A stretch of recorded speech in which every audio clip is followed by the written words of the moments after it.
अस्सलाम वालेकुम दोस्तों, कैसे हो? उम्मीद है कि सब खैरियत से होंगे। अल्लाह आप लोगों को ऐसे ही खुश रखे। तो एक आदमी मस्जिद में गया, वो नमाजी था।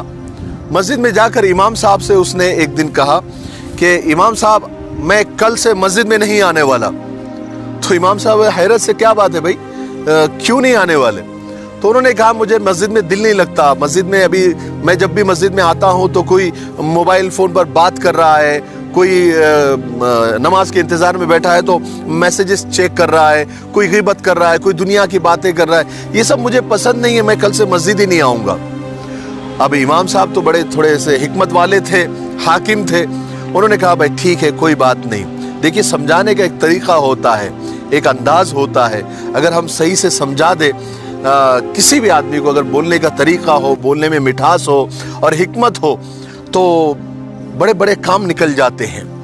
तो इमाम साहब ने कहा कि ठीक है भाई, तुम मस्जिद में मत आओ, लेकिन मेरा एक काम कर दो। कहा कि बताइए। चलिए, कोई बात नहीं, क्या काम है?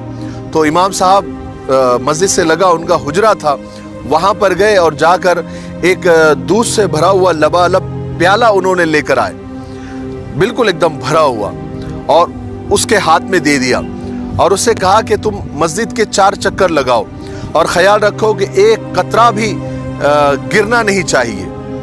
तो उस आदमी ने कहा, चलो, अजीब लगा उसको, लेकिन कहा कि चलो, इमाम साहब है और आखिरी बार काम बोल रहे हैं, कल से तो मस्जिद आना नहीं है। तो कहा कि ठीक है। उसने वो लबालब दूध से भरा हुआ प्याला लिया और मस्जिद के 4 चक्कर लगाकर वापस इमाम साहब के पास आ गया और कहा कि इमाम साहब, मैंने आपका काम कर दिया, एक कतरा भी जो है दूध का गिरा नहीं। तो इमाम साहब ने उससे पूछा, ठीक है, मुझे एक बात बताओ, जब तुम चक्कर लगा रहे थे उस वक्त कितने लोग मोबाइल पर बात कर रहे थे और कितने लोग मोबाइल में मैसेजेस पढ़ रहे थे और कितने लोग गीबत कर रहे थे, कितने लोग चुगली कर रहे थे? तो वो आदमी कहने लगा, इमाम साहब, मेरा सारा ध्यान ये प्याले पर था, इसके दूध पर था। मैंने देखा ही नहीं कौन मोबाइल पे बात कर रहा है, कौन मैसेजेस कर रहा है, कौन दुनिया की बातें कर रहा है, कौन गीबत, कौन चुगली कर रहा है। मैंने कुछ देखा ही नहीं, मेरा सारी तवज्जो इस दूध के ऊपर थी। इमाम साहब ने कहा, मेरे भाई, मैं यही बात आपको समझाना चाह रहा था कि जब हम मस्जिद में दाखिल हो तो हमारा पूरा ध्यान, पूरी तवज्जो अल्लाह की तरफ होनी चाहिए। अगर हमारा पूरा ध्यान, हमारा पूरा कंसंट्रेशन, हमारी तवज्जो अगर अल्लाह की तरफ होगी तो हमको कुछ भी नज़र नहीं आएगा। हमारा खुद ध्यान भटका हुआ होता है, इसलिए हमको फलाने की बुराई हमको नज़र आती है। अल्लाह तबारक व तआला फरमाते हैं कि तुम मेरी पैरवी करो, यानी अल्लाह की पैरवी करो, ना कि मुसलमानों की पैरवी करो, ना कि लोगों की पैरवी करो।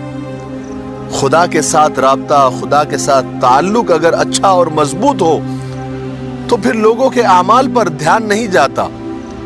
वलना आमालुना वलकुम आमालुकुम, कि उनके अमाल उनके साथ, तुम्हारे अमाल तुम्हारे साथ। इसलिए हमको कुरान और हदीस पर अमल करने के लिए कहा गया है, उसकी पैरवी करने के लिए कहा गया है, ना कि लोगों को देखकर।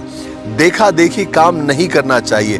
जो हमको हुक्म है, जो अल्लाह उसके रसूल का हुक्म है, उसी को पूरा करना चाहिए, ना कि इसको उसको अगर लोगों को देखेंगे तो शैतान आपको भटका देगा। उस आदमी के बात समझ में आ गई। मुझे उम्मीद है कि आपको भी बात समझ आ गई होगी। मेरे लिए, पूरी इंसानियत के लिए और पूरी उम्मत के लिए खैर की और भलाई की दुआ करते रहें।